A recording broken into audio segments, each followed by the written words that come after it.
దేవుడు, ఆయన స్థిరపరిచే దేవుడు, ఆయన సహాయం చేసే దేవుడు, ఆయన మనతో నడిచే దేవుడు కనుక ఆయన సన్నిధిలో మనం వేడుకుందాం. మన మధ్యలో మరి విజయవాడలో శాంతినగర్లో దేవుని పరిచయం చేస్తున్నటువంటి దైవ సేవలు సునీల్ పాసాయి గారి యొక్క మరి కుమారులు అయ్యా ప్రభు గారు వారి మధ్య ఉన్నారు. వారు బ్యాంకు పనిలో పనిచేస్తూ అంత మాత్రం మరి బ్యాంకు పనిలో పనిచేస్తూ అంత మాత్రమే కాకుండా తండ్రి యొక్క పరిచయంలో కూడా పాల్గొంటూ దేవుని యొక్క వాక్యాన్ని పంచుకుంటా సంఘాన్ని బలపరుతోడినటువంటి వారు మన మధ్యలో ఉన్నారు. వారి సందర్భంలో వచ్చి ప్రార్థన చేయవలసిందిగా ప్రభుపేట వారి ప్రేమతో ఆహ్వానిస్తూ ఉన్నాను.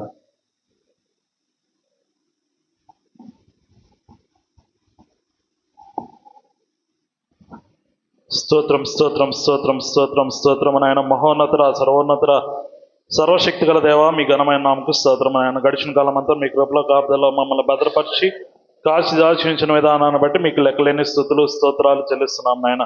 ఉదయకాలం అందు నాయన మేమందరం ఇక్కడ ఏకీవించిన ఆయన స్తోత్రము నాయన, మిమ్మల్ని పాడి సూచించటకు గణపరచటకు నాయన మీరు దయచేసిన అమూల్యమైన సమయమును బట్టి మీకు లెక్కలేని స్తుతులు స్తోత్రాలు చెల్లిస్తున్నాం నాయన. అలాగే ఈ సేవకుల సదస్సులో మీరే తోడుగా ఉండండి నాయన. ఇదిగో ఇక్కడ కూడి వచ్చిన మా అందరితో మీరే మాట్లాడండి నాయన, మమ్మల్ని బలపరచండి నాయన.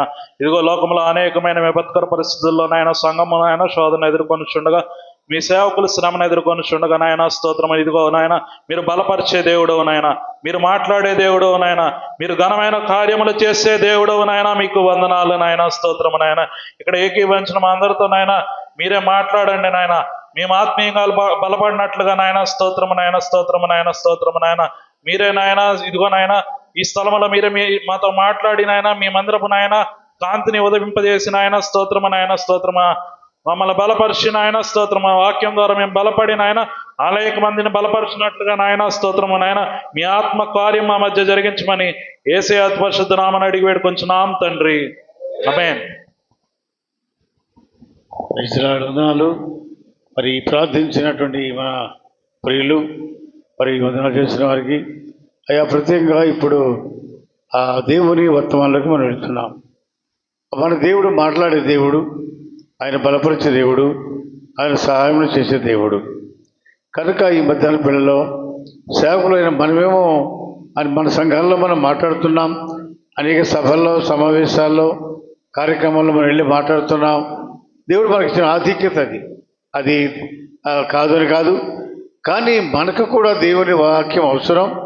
మనం సరిచేయబడాలా, క్రమపరచబడాలా, ఏది సత్యమో ఏది అసత్యమో తెలుసుకోవాలా, ఏది మనకు యోగ్యమైనదో దాన్ని వెతికి దాన్ని సంపాదించుకునే క్రమంలో మరి ఈరోజు దేవుని వాక్యం మనకు అవసరమైంది కనుక దైవ సేవకులందరూ కూడా ఉద్దేశించి ఈ రూబెన్ మినిస్ట్రీ ఈరోజు మరి డైరెక్ట్గా డేవిడ్ పల్లయ్య గారు రావాల్సి ఉంది. వారికి మధ్య యాక్సిడెంట్ అనే కారణం చేత కాలు కొంత నొప్పిగా ఉంది, ప్రయాణం చేయడం కొంతకాలం మరి వీలు కాదని డాక్టర్ గారు చెప్పిన కారణం చేత అమ్మగారు ప్రశాంత్ గారు మన మధ్యకి వచ్చారు. అలాగే మరి వారి యొక్క మన సిస్టర్ ప్రశాంత్ గారి యొక్క అన్నగారు, తమ్ముడు, తల్లిగారు కూడా మనతో ఈరోజు ఉండడం మనకి అది దేవుని చిత్తమని నమ్మి మనం ముందుకు వెళదాం. ప్రత్యేకంగా మన దేవుడు మాట్లాడడానికి దైవ సేవకులు మనతో ఉన్నారు. ఇక్కడ తతుకుబడిలో దేవుని పరిచర్య చేస్తున్నటువంటి దైవ సేవకులు మరి వారు మనతో ఉండడం అది ఎంతైనా మన సంతోషం కనుక ఈ సందర్భంలో వారు వచ్చి దేవుని వర్తమానాన్ని మనకు అందించవలసిందిగా దైవ నెహెమ్యా గారిని ప్రేమతో ఆహ్వానిస్తున్నాం. వారిని అందరూ చప్పట్లు కొడుతూ వారిని ప్రేమతో ఆహ్వానిద్దాం. హల్లెలూయా, హల్లెలూయా. ముందుగా మరి ప్రెసిడెంట్ అయ్య గారికి నా హృదయపూర్వక వందనాలు, అలాగే వైస్ ప్రెసిడెంట్ గారికి, కూడి వచ్చిన సేవకులందరికీ, స్థానిక సంఘ కాపరికి కూడా నా హృదయపూర్వక వందనాలు. అలాగే రూబెన్ మినిస్ట్రీ డైరెక్టర్ గారైనా ఇక్కడ లేకపోయినా డేవిడ్ పాల్ గారికి, వారి కుటుంబానికి కూడా నా హృదయపూర్వక వందనాలు తెలియజేస్తున్నాం. మరి ప్రార్థన చేసుకొని ముందుకెళ్దాం. మరి దేవుని కృపను బట్టి ఒక పాట రాయడానికి దేవుడు సహాయం చేశాడు. ఆ పాట ఒక పల్లవి పాడుకొని మన వాక్యంలోకి వెళదాం. దేవునికి స్తోత్రం చెల్లిద్దాం.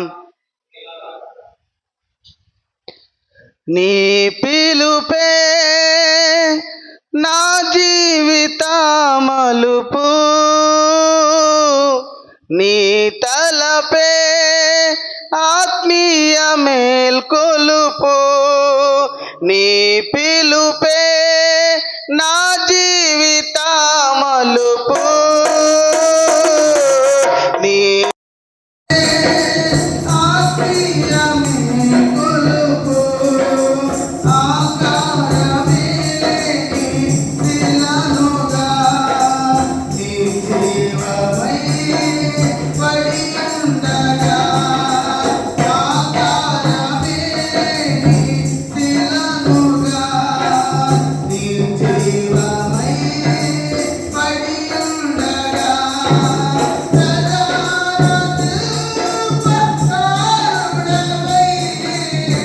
నన్ను చెక్కితివి రూపములో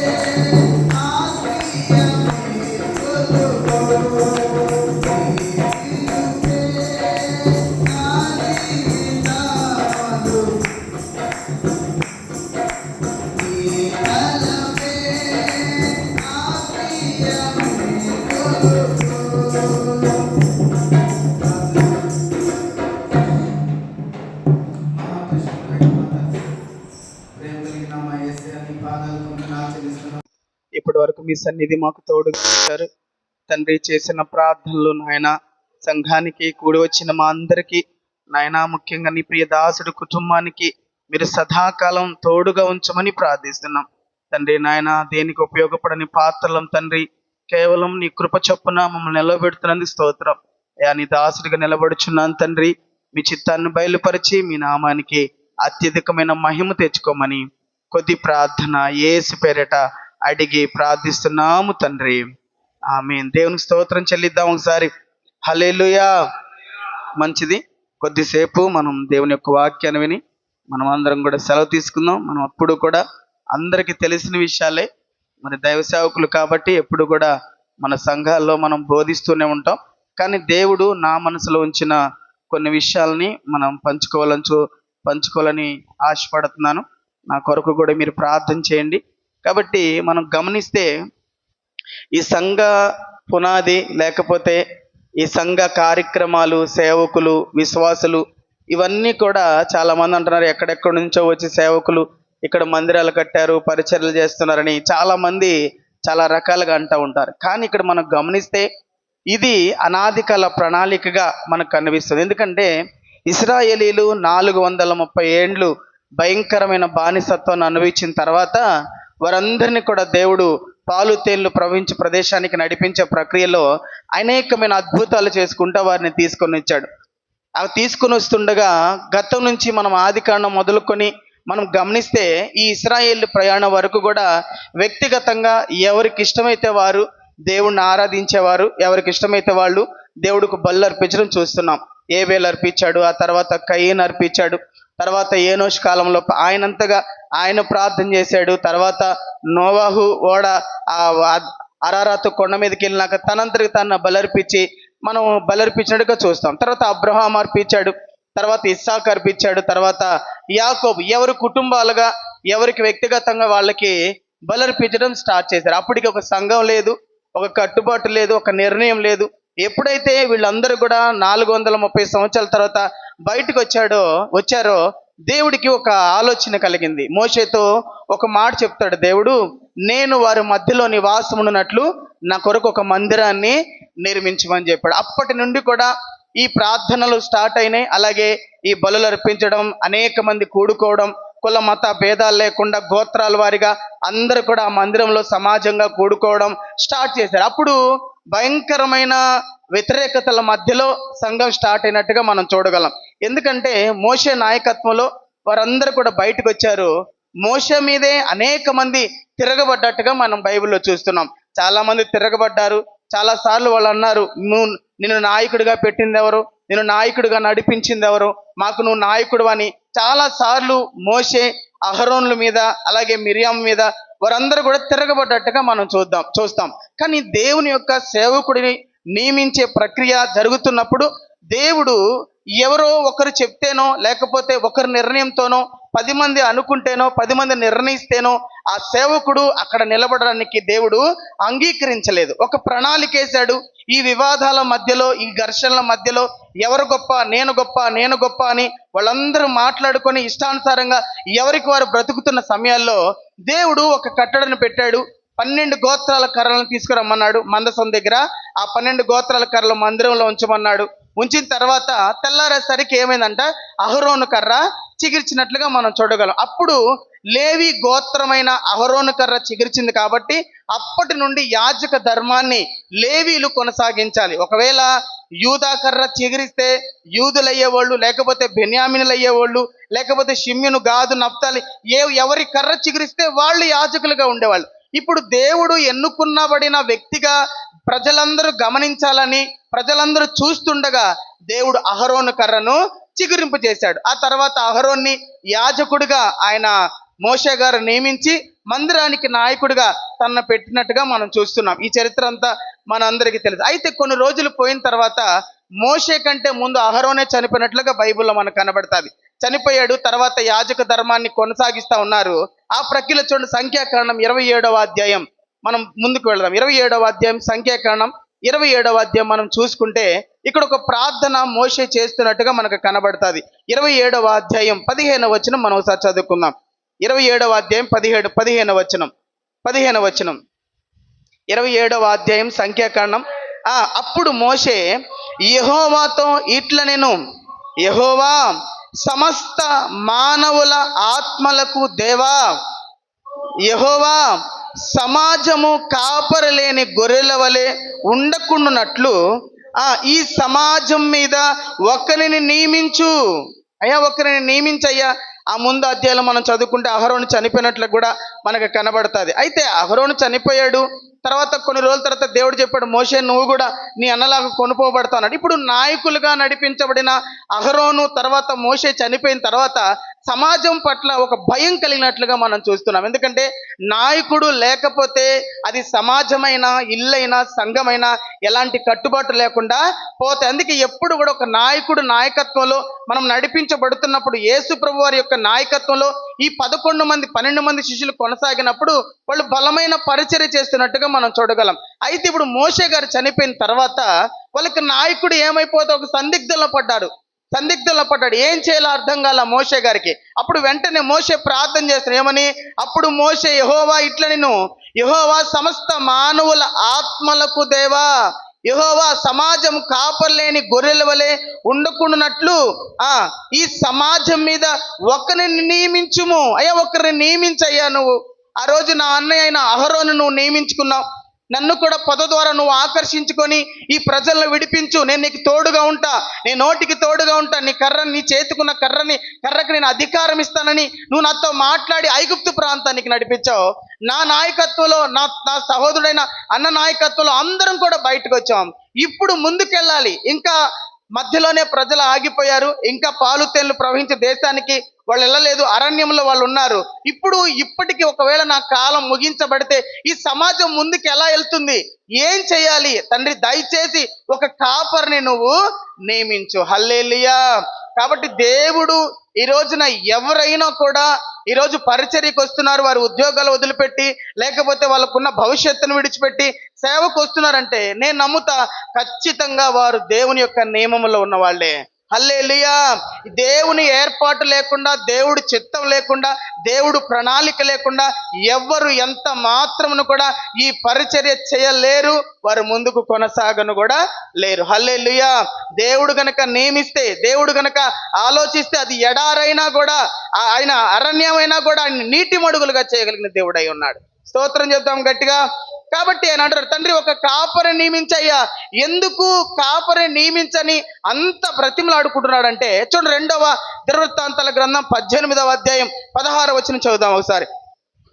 2వ దినవృత్తాంతాల గ్రంథం 18వ అధ్యాయం 16వ వచనం. 2వ దినవృత్తాంతాలు 18వ అధ్యాయం 16వ వచనం చదువుదాం.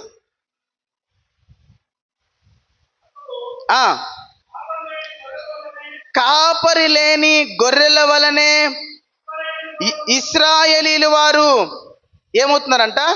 చదిరిపోవుట చూచితిని. అతడు 16 అతడు కాపరి లేని గొర్రెల వలె ఇశ్రాయేలు వారందరూ పర్వతాల మీద చదిరిపోవుట నేను చూచాను. కాపరి లేకపోతే గొర్రెలు చెదిరిపోతాయి, సమాజం చెదిరిపోతుంది, సంఘం చెదిరిపోతుంది.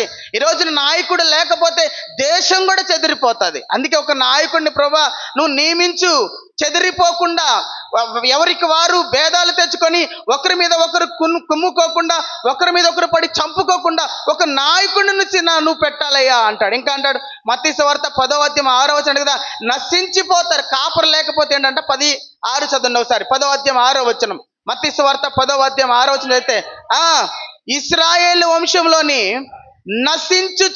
నశించిపోతారు కాపరు లేకపోతే. ఈరోజు చాలా మంది అనుకుంటున్నారు పాస్టర్ గారు లేకపోయినా మేము నడిపించుకోగలం, పాస్టర్ గారు లేకపోయినా మాకేం కాదనుకుంటున్నారు.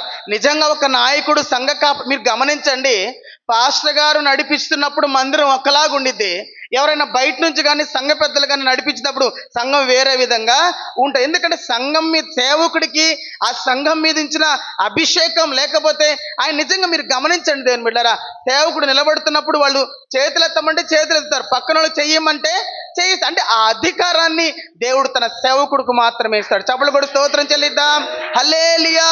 ఈ రోజున అలాంటి ఒక సేవకుడు లేకపోతే ఒక సంఘ కాపరి, ఒక కాపరి లేకపోతే ప్రజలు చెదిరిపోతారు నాయన, ప్రజలు నశించిపోతారు నాయన. కాబట్టి ఒక కాపరిని నువ్వు నియమించి నాయన, ఒక మంచి కాపరి. ఆ కాపరి ఎలా ఉండాలంటే మోషే అంటాడు, చదవండి కింద వచ్చిన చదువుదాం ఒకసారి. మోషే అంటాడు చదవండి ఒకసారి, 17 వచ్చిన చదువుదాం, 27-17 చదువుదాం ఒకసారి. 27-17 వారికి నాయకుడుగా ఉండుటకు అతడు సమర్థుడై ఉండాలి. చప్పట్లు కొట్టి స్తోత్రం చెల్లిద్దాం. నాయకుడు ఎలా ఉండాలంటే సమర్థుడై ఉండాలి. సమర్థుడు అందుకే మోషేకి సకల విద్యలు నేర్పించి బయటికి తీసుకొచ్చి పేదరికాన్ని కూడా నేర్పించి మరలా దేవుడు పంపించాడు. ఈ రోజున సేవకులు ఎలా ఉండాలంటే సమర్థులై ఉండాలి. ప్రతి దానిలో కూడా ఏ రకంగా ముందుకెళ్ళాలి, ఏ రకంగా ఉండాలో సమర్థులై ఉండాలి. ఈ సమర్థులైన సేవకులు ఏం చేయాలంటే సేవకుడిని నియమించినప్పుడు ఆ సామర్థ్యాన్ని బట్టి ఎక్కడెక్కడ గొర్రెలు చెదరిపోతున్నాయో, ఎక్కడెక్కడ గొర్రెలు నశించిపోతున్నాయో వాటిని మనం వెతికే సామర్థ్యాన్ని మనం కలిగి ఉండాలి. కానీ ఈ రోజుల్లో మనం ఎలా ఉంటున్నాం చూడండి. యెహెజ్కేలు గ్రంథంలో ఒక మాట అంటాడు. యెహెజ్కేలు 34వ అధ్యాయం చూడండి ఒకసారి. 34వ అధ్యాయం 12వ వచనం చదవండి ఒకసారి. 34వ అధ్యాయం 12వ వచనం, యెహెజ్కేలు గ్రంథం 34:12 చదవండి ఒకసారి. తమ గొర్రెలు చెదిరిపోయినప్పుడు కాపరులు వాటిని వెదకున్నట్లు, కాపరులు ఏం చేయాలంట? వెతకాలి. ఎవరు పోతే మనకెందుకు, ఒకరు పోతే పోయారు, ఇంకా 10 మంది నాకున్నారు కదా. మనం గమనిస్తే ఒకరోజు ఒక చిన్న పాట కూడా కదా, 100 గొర్రెల మందలో నుండి ఒక్కటి తప్పిపోతే దేవుడు ఏం చేశాడు? 99 నాకు ఉన్నాయి కదా, 99 గొర్రెలు ఉన్నాయి కదా, 99 గొర్రెలతో సరిపెట్టుకుందాం అనుకోలే, 99 గొర్రెలను విడిచిపెట్టి ఒక్క గొర్రె కోసం దేవుడు వెతకడానికి వెళ్ళాడు.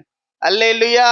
ఈ రోజున ఒకటి తర్వాత రెండు తర్వాత 3 పోవడం స్టార్ట్ చేస్తే ఒక్కొక్కరు బయటికి పోతా ఉంటే చివరికి గోడలు తప్ప మందిరంలో ఇంకేమి కూడా నిలబడవు. సమర్థుడైన సేవకుడు ఏం చేయాలంటే ఈ గొర్రెలు ఏమైపోతున్నాయి, ఎక్కడిపోతున్నాయని వెతకి వాటిని కనిపెట్టుకునేలాగా ఉండాలి. హల్లెలూయా. అందుకే కానీ ఇక్కడ ఎలా ఉన్నారంటే ఆ 34వ అధ్యాయం చదవండి ఒకసారి. ఇందులో మనం చూసుకున్నాం కదా యెహెజ్కేలు గ్రంథం 34వ అధ్యాయంలో ఒక మాట చదువుకుందాం. ఎలా ఉన్నాడు చూడండి ఒకసారి.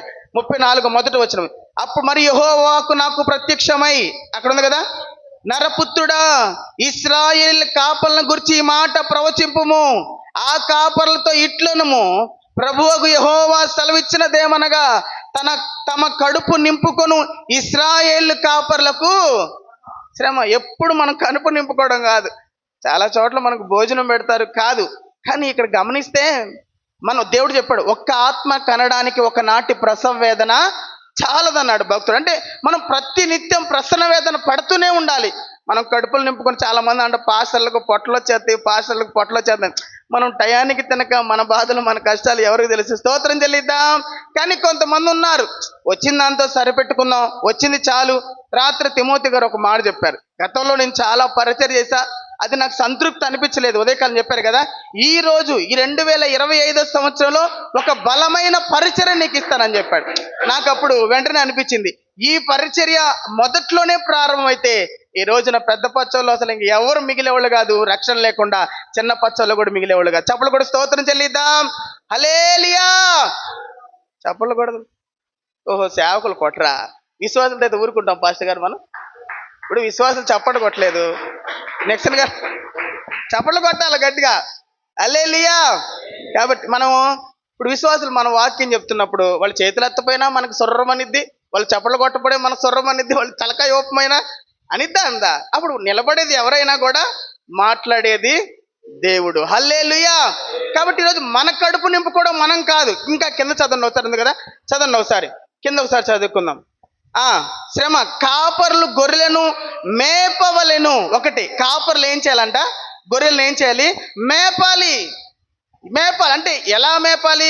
ఎప్పుడు ఎండుగడ్డే వేసామనుకో ఆ గొర్రెలకు బలం రాదు కదా. ఆ గొర్రెలు బలంగా ఉండాలంటే కొత్తగా మనం వాటిని పోషించడానికి తగిన ప్రోటీన్స్ వాటికి ఎప్పటికప్పుడు మనం అందిస్తూ ఉండాలి. హల్లెలూయా. ఏదో ఒక రోజున ఎవరెక్కడ మన నర్సింగోల్లోనే అక్కడ చెప్పాడు, ఢిల్లీ నుంచి వచ్చాడు కదా, ఓ పాస్టర్ గారు వచ్చాడు. వచ్చినప్పుడు ఫస్ట్ 133 కీర్తన మొదటి వచనాన్ని చదవమన్నాడు. ఆ ఫస్ట్ రోజు వాక్యం చెప్పాడంట, అందరూ బాగా చాలా సభాష్ అనుకున్నారు. మళ్ళీ రెండో వారం వచ్చి కూడా అదే చెప్పాడంట. ఏం పాస్టర్ గారు పోయిన వారం అదే చెప్పారు కదా, ఈ వారం ఒకవేళ మర్చిపోయాడేమో అనుకున్నారంట. మళ్ళీ 3వ వారం వచ్చి కూడా అదే చెప్పాడంట. వీళ్ళకి ఇంకా సహించలేకపోయారు. మళ్ళీ 4వ వారం వచ్చి కూడా 133 కీర్తన అనగానే ఒకసారి అందరూ పైకి లేచారు. ఏంది పాస్టర్ గారు ప్రతి వారం ఇదే చెప్తున్నావు, 133 కీర్తన 1వ వచనం, 133 కీర్తన 1వ వచనం అంటే అప్పుడు ఆ పాస్టర్ గారు ఏమన్నారు? సహోదరుల ఐక్యత కలిగి ఉన్నట ఎంత మేలు, ఎంత మనోహరం. నేను 4 వారాల నుంచి ఒక్క మాటే చెప్తున్నా, ఒక్కసారన్నా నువ్వు నీ సహోదరుడితో నువ్వు సమాధాన పడ్డావా అని చెప్పాడంట. స్తోత్రం చెప్తాం గట్టిగా. కాబట్టి ఈరోజు మన గొర్రెలకు కొత్తదనాన్ని, ఈరోజు చాలా మంది మన సంఘాలు విడిచిపెట్టడానికి, సంఘాన్ని వదిలిపోవడానికి కారణం కొత్తదనాన్ని కోరుకుంటున్నారు ప్రజలు. కొత్తదనాన్ని చూస్తున్నారు ప్రజలు. అదేదో మనమే పెట్టాలి యేసునామములో. హల్లెలూయా. మనమే వాటి కొరకు సిద్ధపరచాలి. అడుగుడి మీకు ఇవ్వబడనన్నాడు, నాకు మొర్ర పెట్టుము, గూఢమైన మర్మాలు నేను నీకు అసలు ఇచ్చే దేవుడు ఆయన, మనకు చెప్పే దేవుడు ఆయన, ప్రకటించే దేవుడు ఆయన. పరిశుద్ధాత్ముడు మీలోకి వచ్చినప్పుడు అన్నాడు, మనం నిజంగా పరిశుద్ధాత్మ మీద ఆధారపడి ఆయన సన్నిధిలో మనం మోకరిస్తే కొత్త విషయాలు దేవుడు మనకు నేర్పుతాడు. మనం కూర్చోవాలే కానీ, కొన్ని నిమిషాలు దేవుడికి సమయాన్ని కేటాయించాలే కానీ ఖచ్చితంగా దేవుడు మనకు నేర్పుతాడు. కానీ మనం ఏం చేస్తామంటే వాళ్ళు విన్నరు, మనం ఎంత చెప్పినా కూడా అంటాం చాలామంది. నాకు దేవుడు నాకు ఇచ్చిన ఆలోచన ఏంటంటే మనం వినరు. కానీ రాత్రి మనం చదువుకున్నాం పొద్దున ఏస్కేల్ 2వ అధ్యాయం అన్న కదా, బ్రహ్మదండి చెట్ల మధ్యకు తేళ్ల మధ్యకు నేను మిమ్మల్ని పంపుచున్నాను, నేను వాళ్ళ మధ్యకు పంపుచున్నా. నరపుత్రుడా, వారు బ్రహ్మదండి చెట్ల వంటి వాళ్ళు, తేళ్ల వంటి వాళ్ళు, వాళ్ళ మధ్యకు నేను పంపుతున్నా అన్నాడు. వాళ్ళు వినను వినకపోయినా నువ్వు ప్రకటన చేయాలని. మరి ఎలా ప్రకటన చేయాలంటే ఒక చిన్న మాట చదువుదాం. నిర్గమాకాండం మనం వెళ్దాం ఒకసారి. నిర్గమాకాండంలోకి వెళ్తే 14వ అధ్యాయం 14వ అధ్యాయం అంతా మనం చూసుకుంటే ఇశ్రాయేలు అందరూ కూడా ఆ ఐగుప్తు ప్రాంతం నుంచి బయటికి రాయడం స్టార్ట్ చేశారు. బయటకు వచ్చారు. వారు ఒక మైదానం దగ్గరికి వచ్చినప్పుడు వారికి ఎర్ర సముద్రం అడ్డుగా వచ్చింది. సరే, అక్కడ కాస్త ఉన్నారు. ఈలోగా శత్రువును వాళ్ళు చూశారు. వెనక సైన్యం ఏం చేస్తుంది? ఫరో సైన్యం తరుముకుంటా వస్తూ ఉంది. ముందు చూస్తేనేమో సముద్రం ఉంది, వెనకాలేమో సైన్యం ఉంది. ఇప్పుడు ఇశ్రాయేలుకి ఏం చేయాలో అర్థం కాల. వాళ్ళందరూ ఒకసారి నీరసించిపోయి వాళ్ళు ఏమంటారో చూద్దాం. 14వ అధ్యాయం నిర్గమాకాండం 14వ అధ్యాయం ఒకసారి 14వ అధ్యాయం వాళ్ళందరూ ఏమంటారు చూడండి. 14వ అధ్యాయం 10వ వచనం. ఫరో సమీపించుచుండగా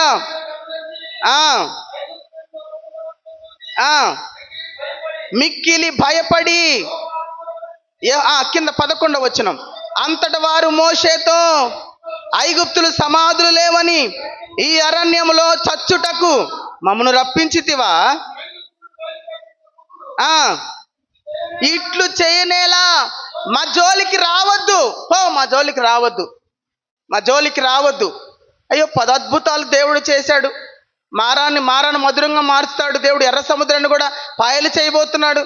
ఇవన్నీ వాళ్ళకి గ్రహించరు. మనం చెప్తాం, ఇక్కడ శత్రువు తరవం పడటమే వాళ్ళు చూస్తారు, దిగులు పడటమే చూస్తారు, వాళ్ళ కష్టాన్నే వాళ్ళు చూస్తారు, వాళ్ళ బాధనే మనం చూస్తారు.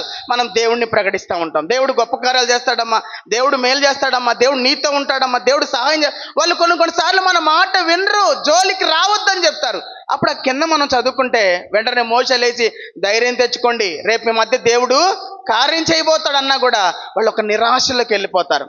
ఒక నిరాశలోకి వెళ్ళిపోతే నాకు దేవుడు ఇచ్చిన ప్రత్యక్ష 15 వచనం చదివిన ఒకసారి. అంతటా యెహోవా మోషేతో, నీవేళ నాకు మొర్ర పెట్టుచున్నావు, సాగిపోవుడి అని ఇశ్రాయేలీలతో చెప్పుము.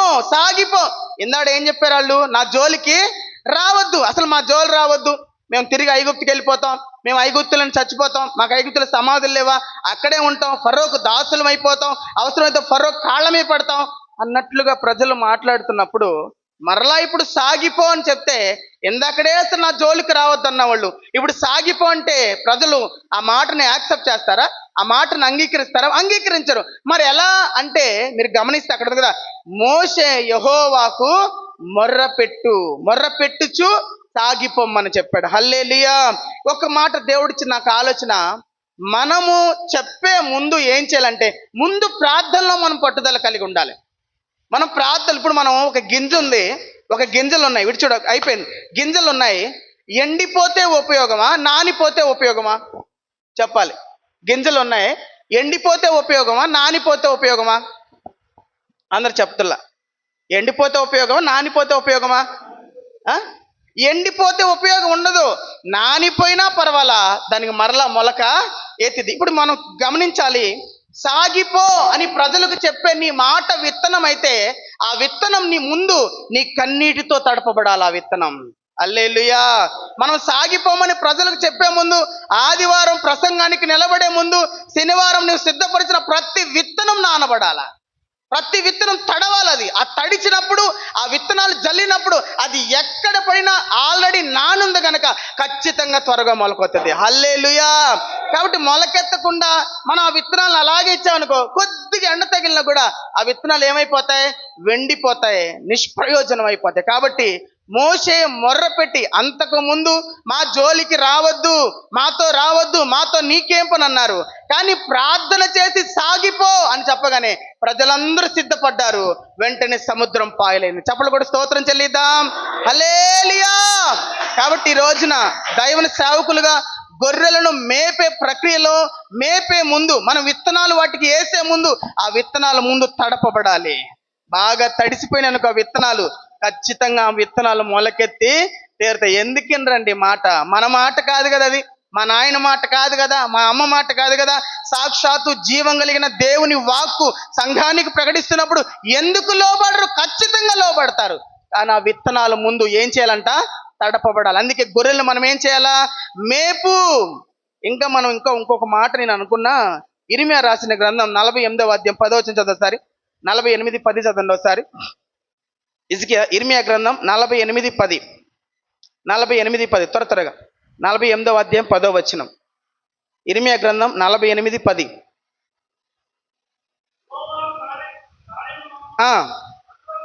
అశ్రద్ధగా చెయ్యివాడు శాపగ్రస్తుడునుగాక, రక్తం ఓడ్చకుండా ఖడ్గము దూయువాడు. అయిపోయింది. ఏం దూర్చకుండా? రక్తం అంటే రక్తం కారకుండా ఏం దుయ్యాలంట? ఖడ్గము దుయ్యవాడు. ఖడ్గం దేంతో పోల్చుకున్నాం? ఆయన వాక్యము. చెప్పాలి. ఆయన వాక్యము 2 అంచులు కలిగిన ఖడ్గం. హల్లెలూయా. ఆయన వాక్యం ఏంటి? 2 అంచులు కలిగిన ఖడ్గం. ఈ ఖడ్గం నువ్వు దూసేటప్పుడు అంట ఖచ్చితంగా రక్తం రావాలి. నువ్వెవరికి చెప్తున్నావో అది సంఘంలో ప్రకటించు, సమాజంలో ప్రకటించు, ఒకరికి ప్రకటించు, ఇద్దరికి ప్రకటించు. ఆ ప్రకటిస్తున్న మాట ఖచ్చితంగా అవతల హృదయం నొచ్చుకోవాలా, కన్నీరు కారాలి. అప్పుడు అది నీకు ఆశ్చర్యమవుతుంది. ఏదో చెప్పాం, వచ్చాం, పోయాం, ఒక అరగంట ప్రసంగం, ఒక 10 నిమిషాలు ఎలాగో చెప్పేసాం. మనకు బోల్డ్ చరిత్రలు తెలుసు. ఇప్పుడు నుంచి పుట్టాము మనం క్రైస్తవులు. ఎప్పుడు మనం పుట్టు క్రైస్తవులం, ఆది కాండం నుంచి ప్రకటన దాకా అన్ని స్టోరీలు మనకు తెలుసు. అవునా కదా? చెప్పాలి. అన్ని స్టోరీలు తెలుసు. ఒక్కొక్క వారం ఒక్కొక్క స్టోరీ తీసుకున్న కాలం గడిపోతూ ఉంటుంది. మళ్ళీ స్టార్ట్ చేద్దాం. సంవత్సరం అవుతాం మళ్ళీ 52 ప్రసంగాలు, 100 ప్రసంగాలు, 1000 ప్రసంగాలు, బోల్డ్ పుస్తకాలు మనకు అమ్ముతారు. ఒక ప్రసంగాన్ని తెచ్చుకొని సిద్ధపడి చెప్పొచ్చు, నేను తప్పనట్లా. కానీ నువ్వు చెప్తున్న మాట ఖచ్చితంగా అవతల వాళ్ళ హృదయాన్ని కోయాలి. అది హల్లెలూయా. కోయకపోతే, అవతల వాళ్ళ హృదయాన్ని తాకకపోతే అది నీకు శ్రమ. ఈరోజు చాలా మంది సేవకులు భ్రష్టు పెడతానికి కారణం ఏంటంటే, ఏదో చెప్పేసాం కదా, నోటుకు వచ్చింది కదా, ఏదో ఒకటి చెప్పేసి పోతే అవతలకు పని అయిపోద్ది. నాకు ఒక 5 నిమిషాలు టైం ఇచ్చారు, 10 నిమిషాలు టైం ఇచ్చారు, అరగంట వాక్యం, 10 నిమిషాల వాక్యం అని చెప్పి చాలా మంది చేతులు దులుపుకొని వెళుతున్నారు. కానీ అది మరలా నీ ఎదలకు వచ్చి అది శాపంగా మార్చబడుతుంది. నువ్వు కత్తి దూస్తున్నప్పుడు ఖచ్చితంగా రక్తము కారాల. హల్లెలూయా. ఒక్కరి కళ్ళన్నా, 100 మందిలో ఒక్కరి కన్నైనా చెమ్మగిల్లాలా, ఒక్క హృదయాన్నైనా ఆ మాట తాకాలి. హల్లెలూయా. కాబట్టి మేపు, కన్నీటితో విత్తు. అందుకే గుప్పెడు విత్తనాలు తీసుకొని ఇస్సాకు ఎలా చేశాడంట? కన్నీటితో విత్తాడు వాటిని. ఈరోజు నువ్వు విత్తుతున్న నీ విత్తనాలు ఎలా పడితే అలా విత్తొద్దు. నీకు వచ్చిందని విత్తొద్దు. నాకు అలవాటేలే, కోత కోయడం, విత్తడం నాకు అలవాటలని విత్తొద్దు. ప్రతి విత్తనం కూడా శ్రేష్టమైనదై ఉండాలా. ఎందుకంటే ఈరోజు ప్రజలు అదే కోరుకుంటారు, కొత్తదనాన్ని కోరుకుంటున్నారండి సంఘాల్లో. తెలుసా మీకు? కొత్త సంఘాలు ఏదేదో ఇక్కడ ఈరోజు సంఘాలు విడిచిపోవడానికి కారణం కొత్తదనాన్ని ప్రజలు కోరుకున్నారు. అందుకే కాపరి అయిన వాడు గొర్రెలను మేపాలి. సరిగా మేపకపోతే ఒకటి బక్క చిక్కిపోద్ది, లేకపోతే నిన్ను వదిలిపెట్టది వెళ్ళిపోతుంది. 2 జరుగుతాయి. సంఘంలోనే ఉంటారు, ఒక చలనం ఉండదు, వాళ్ళకి ఉంటారు సంఘంలో పేరుకి అంతే. ఏ విషయంలో కూడా వాళ్ళు స్పందించరు, ఏ విషయంలో కూడా వాళ్ళు ముందుకు రారు, సంఘంలో అలా ఉండిపోతారు అంతే. కాదు, మన పిలుపు అది కాదు, మన ప్రణాళిక అది కాదు. కాపరులుగా ఒక ఉద్దేశంతో దేవుడు ఎన్నుకున్నాడు మనల్ని. అనేక మంది, 100 మంది పిలువబడిన వారు అనేకులు, ఏర్పరచబడిన వారు కొందరు. హల్లెలూయా. మనం ఏర్పరచబడిన వంశం, రాజులైన యాజక సమూహం అంటాడు పౌలు. మనల్ని ఎన్నుకున్నాడండి దేవుడు. అందుకే మన గొర్రెలకు మనం ఏం చేయాలంట? మేపాలి, సరిగ్గా మేపాలి. అందుకే ఒక మాట కూడా ఉంది, ఆయన వచ్చినప్పుడు ఎవరైతే ఆహారాన్ని సిద్ధపరుస్తూ ఉంటారో అంటారు చూడండి, యోహాను సువార్తలో ఎక్కడో అంటే ఎప్పటికప్పుడు మనం ఆహారాన్ని ఇప్పుడు స్త్రీలు ఉంటారు మన ఇళ్ళల్లో, స్త్రీలు ఉంటారు కదా మన ఇళ్ళల్లో, ఉదయం లేకుండా టిఫిన్ అంటారు, టిఫిన్ అయిపోగానే మధ్యాహ్నం భోజనం అయిపోగానే సాయంత్రం భోజనం, సాయంత్రం పడుకునేటప్పుడే మళ్ళీ తెల్లారు ఏం కావాలి నానబెట్టుకొని పడుకుంటారు. ఎందుకు? కుటుంబానికి రోజు పప్పే, రోజు పచ్చడే, రోజు ఇడ్లీ పెట్టినా కూడా అది వాళ్ళు తినరు కూడా. హల్లెలూయా. కాబట్టి నేను చెప్తున్నా, ప్రతిరోజు మనం సిద్ధపడతానే ఉండాలి ప్రభు పాదాల దగ్గర. ఇది మనకు అంతా వచ్చినా కూడా ప్రతిరోజు మనం నేర్చుకుంటానే ఉండాలండి. అందుకే స్టీవెన్ సంగర్ ఒక పాట పాడు చూడు, నేర్చుకొనుటకు నీ యొద్ద యేసు కూర్చొని విందుమయ్యా. ఏంటంట? నేర్చుకొనుటకు యేసు నీ యొద్ద. ముందు వాళ్ళకి నేర్పే ముందు, ఇప్పుడు టీచర్లు ఉంటారు, ఇప్పుడు మన సురేష్ ఉన్నాడు, అక్కడ టీచింగ్ చేస్తాకి వెళ్తా ఉంటాడు, వెళ్ళే ముందు గుడివాడలో నేర్చుకొని వచ్చాడు. అది నేర్చుకొని ఇప్పుడు అనేకులకు నేర్పుతుంది. అదే కదా, మనం నేర్చుకోకుండా ఎవరికి కూడా నేర్పు. రేపు సంఘానికి ఆదివారం ప్రకటించే ముందు శనివారం రాత్రంతా దేవుడి దగ్గర మనం నేర్చుకోవాలా. ప్రభు నాకు నేర్పునైనా, ఏం చెప్తున్నావు, దాని నుంచి ఏం నేర్చుకోవాలి, ఏం సరి చేసుకోవాలి, నేను ముందు మనం సరయ్యి అప్పుడు సమాజానికి ఆ మొక్క ప్రకటిస్తే ఖచ్చితంగా గొర్రె బలం పొందుకుంటుంది. హల్లెలూయా. చదవండి ఇంకొక మాట, కింద ఉంది కదా, నీ గొర్రెలను మేపుము. కింద చదవండి ఒకసారి ఆ మాట. 34వ అధ్యాయం 3, మీరు కొవ్విన గొర్రెలను వధించి కొవ్విన కత్తిరించడి, మీరు వాటిని బలహీనమైన వాటిని బలపరచుడి. చెప్పాలి, బలహీనమైన వాటిని సమర్థుడు ఏం చేస్తాడంటే మంచి భోజనాన్ని పెడతాడు. సమర్థుడు తండ్రి, ఈ రోజున ఇశ్రాయేలీలకి సమానంగా అనేకమైన రాజ్యాలు ఉన్నాయి, అనేక మంది రాజులు ఉన్నారు, వాటన్నిటిని జయించుకుంటూ వెళ్ళాలంటే ఒక సమర్థవంతమైన సేవకుడు కావాలి అని మోషే పలుకుతున్నాడు. మన ముందు ఎన్నో పోరాటాలు ఉన్నాయి, మనం అనుకుంటున్నాం మనకే కష్టాలనండి. నిజంగా ఒక రకంగా చెప్పాలంటే మనకంటే విశ్వాసులు 1000 రెట్లు గొప్పోళ్ళండి. స్తోత్రం చెప్దాం గట్టిగా, హల్లెలూయా. వాళ్ళు కుటుంబాన్ని నడిపించుకోవాలా, ఇంట్లో ఎన్నో ఒకసారి ఈఎంఐలు అయ్యి కట్టుకుంటా కూడా సంఘం వంతుగా వాళ్ళు కూడా సంఘం కోసం ప్రయాసపడుతున్నారు. మనం ఏం చేస్తున్నాం చెప్పండి?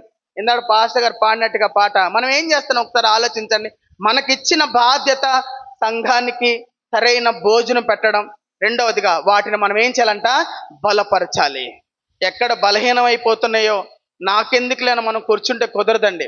నాకెందుకులే, ఏమవుతారులే, వాళ్ళే వస్తారులే, వాడు తెక్కరేకి 2-3 రోజులు ఉంటే వాడే మందిరానికి వస్తాడు అనుకుంటే అది తప్పండి. ఈ రోజున వందల మందిరాలు చుట్టూ పుట్టగొడుగులాగా వస్తా ఉన్నాయి. నువ్వు బలపరచిపోతే వాడు ఎక్కడ బలపరచబడతాడో అక్కడికి వెళ్తాడు అంతే. ఇప్పుడు ఒక హాస్పిటల్కి వెళ్తాం, అక్కడ తగ్గకపోతే ఏం చేస్తాం? ఇంకో హాస్పిటల్కి వెళ్తాం, అక్కడ తగ్గకపోతే ఇంకో హాస్పిటల్కి వెళ్తాం. వాడికి తగ్గిందాకా ఎక్కడ వాడికి తగ్గిద్దాం అక్కడ అన్ని హాస్పిటల్ తిరుగుతూనే ఉంటాడు. ఆ తగ్గింది గ్రేట్ అనుకుంటాడు. కానీ ఇక్కడ దేవుడు మనకు ఆల్రెడీ ఇచ్చాడు కదా, మనకి జ్ఞానం ఇచ్చాడు, బలాన్ని ఇచ్చాడు, శక్తిని ఇచ్చాడు. నిజంగా ఒక బలహీనలం పౌలు అంటాడు, ఈ మట్టి ఘట్టములో ఏమి నింపావు? మహిమైశ్వర్యాన్ని దేవుడు నింపాడు. మనలో మహిమ ఉందండి, మన మీద దేవుడు అభిషేకం మన మీద ఉంది. నువ్వు పలుకు ఎహిస్కేలు, నువ్వు పలుకు, అవి ఎండిపోయినా కూడా అవి జీవించబడతాయి. ఆ శక్తిని దేవుడు మన నోట్లో ఉంచాడండి. చప్పలు కూడా స్తోత్రం చెల్లిద్దాం. హల్లెలూయా. నిద్రపోకుండా ఉందాం ఒకసారి. రెండోది ఏంటి?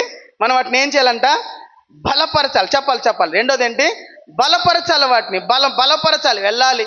కొన్నిసార్లు వాళ్ళే మన దగ్గరికి రారు, మనమే వాళ్ళు వెళ్ళాలి. యేసు ప్రభు దగ్గరికి సమరయ స్త్రీ వచ్చిందా? సమరయ స్త్రీ దగ్గరికి యేసయ్య వెళ్ళాడా? అందరు చెప్పాలి.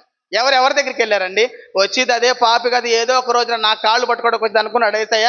అనుకోలేదండి. వెతుక్కుంటూ వెళ్ళాడండి సమరయ స్త్రీ కోసం. ఆయన వెతుక్కుంటూ వెళ్ళాడు. నావీను గవిని యొద్ద విధవరాలు బిడ్డ చనిపోయి ఉన్నాడు, బిడ్డ చనిపోయింది కనుక దానికి దిక్కు లేక ఖచ్చితంగా నా దగ్గరికి వచ్చింది అనుకున్నాడా? తన దగ్గరికే వెళ్ళాడు ఆయన. మీరు అంతా గమనించండి, యేసు ప్రభువు దగ్గరికి వచ్చారు నిజమే, కానీ యేసు ప్రభు వారు కూడా చాలా మంది దగ్గరికి వెళ్ళాడు. ఈరోజు మనం కూడా ఎవరు బలహీనం అవుతున్నారో వాళ్ళని ఒక కంట కనిపెట్టుకోవాలా, వాళ్ళ దగ్గరికి మనమే వెళ్ళాలా. అర్థమవుతుందా? నిజంగా మేము గతంలో విజయవాడ సంఘం చిట్టినగర్లో నేను బాప్తీసం తీసుకున్న తర్వాత ఆ సంఘాన్ని మేమందరం కుటుంబం చాలా మంది అనిల్కి కూడా తెలుసు. ఫస్ట్ నేను రక్షించబడిన కొత్తలో చాలా మంది మందిరానికి వచ్చేవాళ్ళు. ఇప్పుడు దగ్గర ఒక 12 మంది 20 మంది మందిరానికి వెళ్తున్నారు. అన్ని కుటుంబాలు మానేసినాయి. కారణం ఏంటో తెలుసా? ఆయన పెళ్లి చేసుకోలేదు, ప్రతిష్ఠించుకున్నాడు, బాగానే ఉంది, అక్కడ వరకు ఓకే. కానీ ఆయనకున్నది ఏంటంటే ఎవరికి ఏమైనా పట్టించుకోడు. మా మేనల్లుడు హాస్పిటల్లో ఉన్నాడు. వాడికి ఏదో పేగులు లోపల ఇన్ఫెక్షన్ అయ్యి దగ్గర 20 రోజులు హాస్పిటల్లో ఉంటే ఒక్క రోజు కూడా వచ్చి పరామర్శించి ప్రార్థన చేయలే. మా అక్కకి చాలా కోపం వచ్చింది. అరే మన బాగోగులు, మన ఆత్మీయ తండ్రి ఒక్కరోజు కూడా మనల్ని పలకరించి ప్రార్థన చేయడానికి వెళ్ళలేదు కాబట్టి ఇంకా మందిరాన్ని వదిలేయటమే మంచిది. ఇప్పుడు మేము 16 మంది మా కుటుంబంలో ఉన్నవాళ్ళం. 16 మంది మానేయడానికి గల కారణం ఏంటి? ఆ చిన్న పరామర్శించే గుణం ఆయనలో లేకపోవడం. ఈ రోజున మనమే వాళ్ళ దగ్గరికి వెళ్ళాలి, వాళ్ళని బలపరచాలి. ఎక్కడ పడిపోతున్నారో, ఎక్కడ జారిపోతున్నారో, వాళ్ళకి ఏం కావాలో మనమే తెలుసుకోవాలి.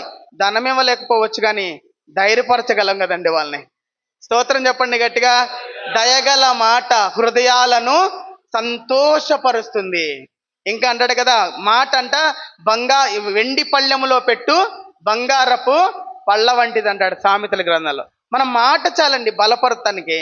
ఒక మాట చెప్తేనే అయ్యలారా మేము ఏం చేయాలని పేతురు దగ్గరికి వాళ్ళు వచ్చారు. ఈ రోజున నువ్వు నుంచొని 10 మాటలు చెప్తుంటేనే వాళ్ళు లోబడి మోకరించి కన్నీరు కార్చి బాప్తీసం తీసుకున్నారు. నువ్వు సరిగ్గా కూర్చుంటే వాళ్ళని పరలోకం కూడా మనం తీసుకెళ్తాం. హల్లెలూయా. కాబట్టి ఈ రోజున మొదటిగా వాటిని మనం మేపాలి. రెండవదిగా మనం ఏం చేయాలి? వాటిని బలపరచాలి. ఇంకోటి చదువు కింద మాట, రోగము గల వాటిని స్వస్థపరచుదురు, గాయపడిన వాటిని కట్టాలి. గాయాలు కట్టాలి. మనమా కట్టేది గాయాలు? మనకుందా టాలెంట్? గాయాలు కట్టేంత ఉందా లేదా? ఉందా? దేవుడు వెళుతూ చెప్పాడు, ఇద్దరిని పంపాడు, మీరు వెళ్ళండి, దెయ్యాలను వదిలించండి, రోగులను స్వస్థపరచండి, నమ్మిన వారికి రక్షణ ఇవ్వండి అని చెప్పాడు. అంటే రోగాల్ని స్వస్థపరిచే ఆ అభిషేకం కూడా దేవుడు సేవకుడుగా, చదువున్నా లేకపోయినా, జ్ఞానం ఉన్నా లేకపోయినా సేవకుడుగా నేను నియమించుకున్నాడు కాబట్టి రోగుల్ని స్వస్థపరిచే వరాన్ని కూడా దేవుడు నీకు ఇస్తాడు. హల్లెలూయా. కాబట్టి మనం ఏం చేయాలంటే ఆ రోగాలు వాటిని కట్టాలి. ఒక రోజున యెరూషలేము నుంచి ఒకటి దిగిపోయాడు, గాయాల చేత కొట్టబడ్డాడు, అనేక మంది దాటిపోయారు. ఒక సమరయుడు ఏం చేశాడు? సమరయుడు వెళ్ళి అతన్ని గాడిద మీదకి ఎక్కించుకొని పూటగుళ్ళ వాని ఇంటికి చేర్చి వాడి గాయాలు ఏం చేశాడంట, నూనె రాసి కట్టినట్టుగా మనం చూస్తాం. మరి ముగ్గురు పేరు చెప్పబడలేదు, ఈ రోజు ఈయన పేరు ఎందుకు చెప్పబడిందంటే గాయాలు కట్టాడు కాబట్టి. ఈ రోజున మన శరీరమైన గాయాలే మనం చూస్తున్నాం, హృదయం చాలా గాయాలు అవుతుంది. యోబు అంటాడు ఒక మాట చూడండి, 24వ అధ్యాయం అనుకుంటా. యోబు ఒక మాట అంటాడు చూడండి ఒకసారి. యోబు ఒక మాట 23వ అధ్యాయం మొదటి వచనం చదవండి ఒకసారి. నేను ముగిస్తాను. మొదటి వచనం చదవండి ఒకసారి. అప్పుడు యోబు ఇలాగు ప్రత్యుత్తరం ఇచ్చెను, నేటి వరకు నేను మొరలిడుచు తిరుగు చేయుచున్నాను, నా వ్యాధి మూలుగు కంటే భారంగా ఉంది. ఏంటి భారంగా ఉంది? వ్యాధి కంటే భారమైంది ఏంటంటే మనిషి మాట. వారు ముగ్గురు భయంకరంగా గాయపరిచారు యోబు హృదయాన్ని. ఈ రోజున శరీర గాయాలే కాదు, అంతరంగాలు కూడా గాయపడ్డ ఉన్నాయి. కుటుంబాలు విడిపోతున్నారు, చిన్న భిన్నాలు అయిపోతున్నారు, భార్య భర్తలు తల్లి బిడ్డలు విడిపోతున్నారు. ఈ రోజులు ఈ సమాజం భయంకరంగా సైతాన్ని విడగొట్టి పాలించాలనుకుంటున్నాడు. ఆ విడగొట్టి పాలించే ప్రక్రియలో మనం కట్టి వారిని మందిరంలో కూర్చోబెట్టాలా. హల్లెలూయా. మనకిచ్చిన బాధ్యత అది. మనం వాళ్ళని కట్టాలి, వాళ్ళ గాయాలను కట్టి వాళ్ళ మందిరంలోనికి వాళ్ళని తీసుకొని రావాలి. మనసు గాయాలు ఎవరికి తెలుస్తాయండి? చూడండి పాస్టర్ గారు, ఈరోజు నువ్వు వాక్యం చెప్తుంటే నాతోనే మాట్లాడినట్టుందని చెప్తారు చూడు కొంతమంది. మనకి చెప్తారా, నాతోనే మాట్లాడినట్టుందయ్యా, నువ్వు అనుకున్నావా, ఆమెకి ఏమైందో నీకు తెలుసా? కానీ దేవుడు అభిషేకం మన మీద ఉంచాడు. కాబట్టి ఈ రోజున మనం ఏం చేయాలంటే వాళ్ళ గాయాలు మనం కట్టేవారిగా ఉండాలి. మనం ఏదో ఉన్నాం, చేసాం, ఉన్నన్నాళ్ళు పరిచర్య చేస్తాం, చచ్చిపోతాం అని కాదండి. ఉన్నన్నాళ్ళు ఒక మహిమకరమైన పరిచర్య చేయాలి. నిజంగా సేవకులందరికీ ఒక మాట చనిపోయిన తర్వాత ఫ్లెక్సీ మీద వేస్తారు, ఏమని? మంచి పోరాటము పోరాడితేని నా పరుగు. నిజంగా మంచి పోరాటమే పోరాడుతున్నామా? ఒకసారి ఆలోచించండి. సేవకుడైనంత మాత్రాన ఆ వాక్యం వాళ్ళకు వర్తిస్తుందా అని? వర్తించిద్దా? పోరాడాలి మనం. అంటే మంచి పోరాటం అంటే దేన్నంట పోరాటం? ఇప్పుడు మంచి జీవితాన్ని జీవించావు, మంచిగా బ్రతికావు అన్లా పోరాటం. సేవకుడి జీవితమే ఒక పోరాటం. ఈ పోరాటం చేస్తూనే మనం బయట వాళ్ళకి సమాధానం చెప్పాలి, సంఘానికి సమాధానం చెప్పాలి, కుటుంబానికి సమాధానం చెప్పాలి. అలా అని మనం అసమర్థులుగా చేసుకొని ఉంటాకు వీల్లేదు. ఈ 2025 సంవత్సరంలో ఈ రూబేను మినిస్టర్ ఉన్న ప్రతి సేవకులు సమర్థులుగా మార్చబడాలా. హల్లెలూయా. సమర్థులై భారభరితంగా మనం పరిచర్య చేస్తున్నప్పుడు అనేక మందిని సంఘానికి నడిపిస్తాడు. ఇప్పుడు పోతున్నారని బాధపడుతున్నామే తప్ప ఎందుకు పోతున్నారు అని ఒక్కసారైనా మనం ఆలోచించామా? అంతే కదా, పోతున్నారు, వీడిపోయాడు, వీళ్ళు లాక్కున్నాడు, వాళ్ళు లాక్కున్నాడు, సంఘానికి పోతున్నారు, ఈ సంఘానికి అని అది పక్కన పెడితే అసలు పోవడానికి కారణం ఏంటి? లోపం ఎక్కడ జరుగుతుంది? లోపం ఎక్కడుందో మనం గమనించుకొని వాటిని చక్కగా మేపుకొని వాటి గాయాలు కట్టి, ఇంకా కింద ఒక్క మాట చదువుకొని మనం ముగించుకుందాం. 5వ వచనం. కాబట్టి కాపర్లు లేకయే అవి చెదిరిపోయిన సకల అడవి మృగములకు, అంటే గొర్రె చెదిరిపోతే అవి ఏమైపోతాయి? అడవి మృగాలకు ఆహారం. ఎందుకో చెప్పనా? ఎందుకో మాట చెప్తున్నా అంటే భక్తి విడిచిన వాని మార్గము వానికే వెక్కసం అని ఉంది. అంటే భక్తి విడిచాడా వాడు భయంకరమైన దుర్మార్గుడు అయిపోతాడు. ఆ దుర్మార్గుడు అయిపోయి వాడేదో ఎవడో చంపాడు, ఏదైనా నరకానికి పోయాడు, వాటి లెక్క మనమే అప్పచెప్పాలి. ఆత్మలు కాయువాడు ఏం చేయాలి? వాటి కొరకు లెక్కప్ప చెప్పాలి. మన కొంతమందిని నాకు చతుకుపడి అప్పచెప్పాడు దేవుడు, ఇంకొక పాస్టర్ గారికి ఒక గ్రామాన్ని అప్పచెప్పాడు, ఒక్కొక్క గ్రామాన్ని అప్పచెప్పాడు. ఆ గ్రామంలో ఉన్న ఒక మన ఎస్సీ కాలనీ కాదండి, ఆ గ్రామంలో ఉన్న పూరి గుడిసెల్లో ఉన్న వారి గురించి కూడా మనం లెక్క అప్పచెప్పాలా. హల్లెలూయా. వాళ్ళ గురించి కూడా మనం లెక్క చెప్పాలి. నాకెందుకు, నా చర్చి వచ్చేవాళ్ళే కదా నాకు లెక్క, నా చర్చిలో ఉన్నవాళ్ళే కదా లెక్క అంటే కాదు. ప్రతి ఒక్కరి గురించి మనం లెక్క అప్పచెప్పాలా.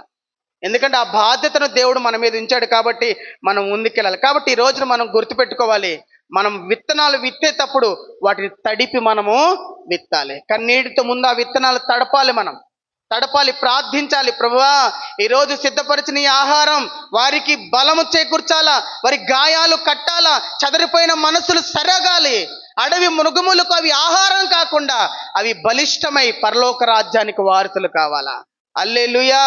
కాబట్టి జకర్యా గ్రంథం ఒక మాట చూద్దాం. జకర్యా గ్రంథం 11వ అధ్యాయం. ఈ ఒక్క మాట చదువుకొని నేను ముగిస్తాను. 11వ అధ్యాయం తీయండి ఒకసారి. జకర్యా గ్రంథం 11వ అధ్యాయం 16వ వచనం చదువు ఒకసారి. 16వ వచనం. జకర్యా గ్రంథం 11వ అధ్యాయం 16వ వచనం, లేకపోతే 15 నుంచి. అప్పుడు యెహోవా నాకు సెలవిచ్చినదేమనగా, ఇప్పుడు బుద్ధి లేక కాపరి పనిముట్లను తీసుకోము. ఏలైనగా దేశమందు నేను ఒక కాపరిని నియమింపబోచున్నాను. అతడు నశించుచున్న గొర్రెలను కనిపెట్టడు. అంటే ఏంటంట, కొంతమంది గొర్రెలు ఉన్నారు కనిపెట్టుకోరు. ఆ అధ్యాయం అంతా మీరు చదువుకోండి, అక్కడ ఉంది కదా. వాళ్ళు కనిపెట్టరు, చెదిరిపోయిన వాటిని వెదకరు, విరిగిపోయిన దాన్ని బాగు చేయరు, పుష్టిగా ఉన్న దాన్ని కాపు కాయరు, దాన్ని కొవ్విన ఏం చేయరు, వాళ్ళు ఏం చేయరు. ఆదివారం వెళ్తాం, వాక్యం చెప్తాం, వచ్చిన కానుక తీసుకుంటాం, మనం వెళ్ళిపోతాం. ఎందుకండి నేను అంటున్నా, నిజంగా ఒక మాట చెప్తాను. ఎప్పుడైనా సంఘం బాగుంటేనే మనం కూడా బాగుంటామండి. సంఘం సంతోషంగా ఉంటే మనం కూడా సంతోషంగా ఉంటాం. కాబట్టి అందుకే విత్తని చోట మనం పంట కోయడానికి ఇష్టపడకూడదు. నువ్వు విత్తకుండా ఎలా కోస్తావు అక్కడ? నువ్వు విత్తకుండా, అందుకే పొలమును దున్నాలి మనం. అక్కడ విత్తనాలు విత్తితే నువ్వు ఎదురు చూడాలి పంట కోసం. నువ్వు విత్తకుండా పంట రాలంటే ఎలా కుదురుతుంది? సరే విత్తావు, ఏ కాలంలో విత్తాలో నీకు తెలియదు, ఎలా విత్తాలో నీకు తెలియదు, ఎప్పుడు విత్తాలో నీకు తెలియదు, ఎప్పుడు పడితే ఎలా పడితే అలా వేసేస్తే, ఒక రోజు అంటే ఒక విత్తనం విత్తారంట. ఒక అతను విత్తిన తర్వాత పొద్దున్నే వెళ్ళి చూశాడంట మొలకెత్తిందా లేదని. భూమి తీసి విత్తనాన్ని పైకి తీశాడు, మొలకెత్తల. మళ్ళీ పాతి పెట్టాడు, మళ్ళీ పూడి చేశాడు. మళ్ళీ సాయంకాలం వెళ్ళాడు, మళ్ళీ విత్తనాన్ని తీశాడు, పైకి తీశాడు, మళ్ళీ మొలకెత్తల, మళ్ళీ కప్పెట్టాడు. మళ్ళీ మధ్యాహ్నం వెళ్ళాడు, మళ్ళీ పైకి తీశాడు, మొలకెత్తల, దాన్ని కప్పెట్టాడు. ఇది మొలకెత్తిద్దా? ఎప్పుడైనా మొలకెత్తిద్దా? నువ్వు ఆశించొద్దు, దేవుడే ప్రతిఫలం ఇస్తాడు. నువ్వు విత్తుకుంటా పో. ఆ కరువు కాలం మంది ఇస్సాకు విత్తనం వేశాడు, 100 పంట దేవుడిచ్చాడు. హల్లెలూయా. కాబట్టి మనకు పంట ఇచ్చేది ఆయన, మనల్ని పోషించేది ఆయన. ఎందుకంటే పిలిచిన దేవుడు నమ్మకమైన వాడు. ఈరోజు మనకి పని అప్పగిచ్చిన దేవుడు అరణ్యంలో మనల్ని వదిలేసే దేవుడు కాదు, ఇష్టానుసారంగా మనల్ని మర్చిపోయే దేవుడు కాదు. అందరూ మన మీద పడుతున్నా పట్టించుకోని దేవుడు అంతకంటే కూడా కాదు. ఎందుకో చెప్పనా, మిమ్మల్ని ముట్టినవాడు నా కను పాపను ముట్టినట్టు అన్నాడు దేవుడు. ఇంత అధికారాన్ని, అభిషేకం మన మీద ఉన్నప్పుడు వాటి పట్ల మనం బాధ్యత కలిగి ఉందాం. మన సంఘాన్ని నానాటికి వృద్ధి చేసుకుందాం. 10 మందిగా ఒక్కొక్క సంవత్సరం పెరిగే కొద్దీ మనము చేలో పంట కంటే ఆత్మల పంట మనం కొయ్యాలా. హల్లెలూయా. మనం ఎప్పటికప్పుడు వృద్ధి చేసుకోవాలి మన సంఘాన్ని. కొత్తదనాన్ని, ప్రార్థనలు, చిన్న ప్రార్థనలు పెట్టుకుంటా, వాళ్ళని ఎలాగలా మోటివేషన్ చేసుకుంటా, వాళ్ళని బలపరుచుకుంటా, ఈ ఆరాధన అక్కడికిక్కడ నడిపించుకుంటా, ఎలాగైనా వాళ్ళని స్థిరపరిచి, వాళ్ళని బలపరిచి, సరైన మేత పెట్టి, వాళ్ళని బలిష్ఠులుగా తయారు చేస్తే ఖచ్చితంగా వాళ్ళే మనల్ని మోస్తారండి. హల్లెలూయా. ఎద్దు బలహీనమైతే బండి నడుపుతుందా? నడపదు. నువ్వు ఎద్దు బాగా బలమి, నిన్ను కాదు కొన్ని 100 బస్తాలు దాని మీద వేసినా కూడా ఆ ఎద్దు మోసుకుంటూ పోతుంది. నువ్వు మేపు, ఆ తర్వాత ఆ ఎద్దే మనల్ని మోస్తుంది. కాబట్టి ఈ ఉదయకాలం, ఈ మధ్యాహ్న కాలం ప్రియ సంగమ, మనం అందరూ కూడా దేవుడు అంటున్నాడు, ఒక సామర్థ్యుణ్ణి మోషే ప్రార్థిస్తున్నాడు. అయ్యా, ఒక మంచి సామర్థ్యం కలిగిన సేవకుణ్ణి మా కొరకు పంపించయ్యా అన్నప్పుడు, అప్పుడు దేవుడు చెప్పాడు, యెహోషువని నువ్వు నూనె పోసి అభిషేకించు. హల్లెలూయా. అతడు ఎవరయ్యా? మోషే చేతుల మీద నీళ్లు పోసిన వాడు ఒక సామాన్యుడు అనుకుంటే నువ్వేం భయపడొద్దు. ఖచ్చితంగా అతడు సమర్థుడే, ఖచ్చితంగా సమర్థుడే. అందుకే మీరు గమనిస్తే ఈ మోషే జయించింది ఒక్క ఐగుప్తుని మాత్రమే. మీరు యెహోషువ గ్రంథం చదువుకోండి, 32 రాజ్యాలను జయించుకుంటూ వెళ్ళాడు యెహోషువ. హల్లెలూయా. మన మీద ఉన్న అభిషేకం ఎలాంటిదంటే మనం జయించుకుంటూ వెళ్ళిపోతాం అంతే. నువ్వు దేవుణ్ణి ముందు పెట్టుకో, ఆయన మీద ఊరేగి. ఇప్పుడు గాడిద ఉంది మనకి, రేపు ఆదివారం అందరూ చెప్పుకుంటాం. ఆ గాడిదకి ఆ ఘనత ఎక్కడి నుంచి వచ్చింది? అది ఏ గాడిద అంటే కట్టబడిన గాడిద అని రాయబడింది. కట్టబడింది, అది సామాన్యంగా అది బరువులు మోసుకుంటా, అదేదో ఒక నీచమైంది. ఇంకా బైబిల్ ఉంది కదా, అది నీచమైన జంతువు, తృణీకరింపబడిన జంతువు అని రాయబడింది. కానీ ఆ జంతువు మీద యేసయ్య ఎక్కితే ఏమైంది? తన కొత్త బట్టలందరూ కూడా ఆ గాడిద ముందు పరిశారు. నువ్వు యేసయ్యని ఎత్తుకో, నీ టాలెంట్ అక్కర్లా, నీకు చదువు అక్కర్లా, ఏమక్కర్లా, యేసయ్యను నింపుకో, ఆయనే సమాజంతో మాట్లాడతాడు. నీకేం కావాలో ఎనీ టైం ఏం సిద్ధపరచాలో నువ్వు సంఘానికి సిద్ధపరచు. నా పని నువ్వు చెయ్యి, నీ పని నేను చేస్తా. చెప్పండి, నా పని నువ్వు చెయ్యి, నీ పని నువ్వు సంఘాన్ని మేపు, సంఘాన్ని బలపరచు, సంఘాన్ని సిద్ధపరచు, సంఘాన్ని దాన్ని పుష్టిగా తయారు చేయి. నీకేం కావాలో నేను చూసుకుంటాను. పంపింది ఆయన కదా, జీతం ఇచ్చేవాడే కూడా ఆయనే. కాబట్టి మన బాధ్యత సంఘాన్ని సంఘాన్ని మంచి మెలకులతో నేర్పుకుందాం, మంచి మంచి పొజిషన్లతో, మంచి మంచి ప్రార్థనలతో వాటిని ముందుకు బలపరుచుకుంటూ వెళ్ళిపోదాం. మన అక్కర్లన్నీ దేవుడు తీర్చుకుంటూ వస్తాడు. కాబట్టి అర్థమైంది. దయచేసి ఈ ఉదయకాలం దేవుడు మనకిచ్చిన ఈ సంఘం, దేవుడు మనకిచ్చిన ఈ కాపరత్వాన్ని, లేదా దేవుడు మనకిచ్చిన ఈ బాధ్యతను మనం సంతోషంగా నిర్వహించి దేవుడిచ్చే ఆశీర్వాదాలు మనం అందరం కూడా పొందుకుందాము గాక. దేవుడి మాటలు దీవించును గాక. ఆమేన్.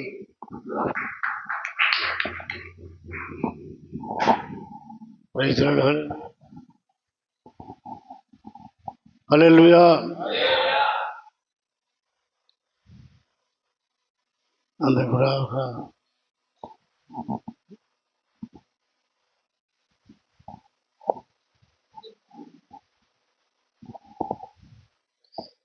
యేసయ్యా పొలమురా ఏపుగా ఉందిరా, వ్యవసాయము చూడరా ఎంతో బాగుందిరా, వ్యవసాయము చూడరా ఎంతో బాగుందిరా, యేసయ్యా పొలమురా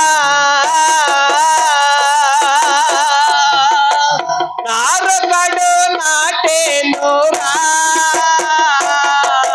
నీరొకడు పోసేనురా, నారొకడు నాటేనురా, నీరొకడు పోసేనురా, పైరిచ్చి నాడురా పైనున్నవాడురా, పైరిచ్చి నాడురా పైనున్నవాడురా, యేసయ్యా పొలమురా.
ప్రియమైన వాళ్ళారా,